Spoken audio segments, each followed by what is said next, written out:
Hujan turun sejak pagi seolah langit ikut merasakan getirnya hati yang sedang terluka. Di balik sebuah rumah tua yang nyaris runtuh di pinggir kota, Gea terbaring diam, tak sadarkan diri. Udara dingin menusuk, namun tubuhnya tak bergerak seolah jiwanya masih tersesat di antara kenyataan dan mimpi buruk.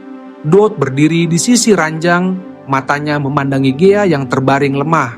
Hatinya berkecamuk. Tak ada yang tahu Gea berada di sini, bahkan teman-teman terdekatnya.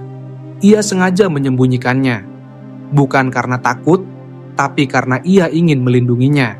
Sehari sebelum kejadian itu, Gea mengalami pingsan saat mereka sedang dalam perjalanan menuju lokasi latihan. Tak ada yang menyangka bahwa luka yang ia simpan bukan hanya di tubuh tapi jauh lebih dalam.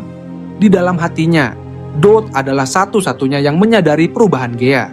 Tatapan Gea akhir-akhir ini kosong, senyumnya palsu, dan malam itu ketika Gea jatuh pingsan, Dot tak pikir panjang.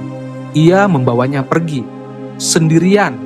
Dot bukan orang yang pandai berbicara, tapi hari itu ia bicara dengan diam. Ia mengusap dahi Gea dengan handuk basah, menggenggam tangannya perlahan, dan menatapnya seperti seseorang yang tak sanggup kehilangan. "Bangun, Gea." "Aku belum sempat bilang apa-apa," bisiknya pelan, nyaris tenggelam oleh suara hujan yang jatuh deras di atap seng. Waktu berjalan lambat. Dot duduk di samping ranjang, matanya lelah tapi tak tertidur. Di pikirannya, ia mengingat tawa Gea, candanya, bahkan kemarahannya. Semua itu kini terasa jauh, terlalu jauh. Malam sudah larut ketika Gea menggeliat pelan. Dot sontak berdiri. Wajahnya tegang, namun matanya menyiratkan harapan yang nyaris padam. Gea membuka mata. Pandangannya buram. Tapi di sana di depan matanya ia melihat wajah yang sangat ia kenal. "Dot, di mana aku?" Suara Gea pelan nyaris tak terdengar. "Kau aman?" jawab Dot, menunduk menahan air mata. "Kau bersamaku." Gea mengerutkan kening. Ia ingin bertanya banyak hal, tapi tubuhnya terlalu lemah. Namun satu hal yang ia tahu pasti ia merasa hangat, meski hujan masih terus turun di luar. Baru saja keheningan menyapa. Langkah kaki terdengar dari kejauhan.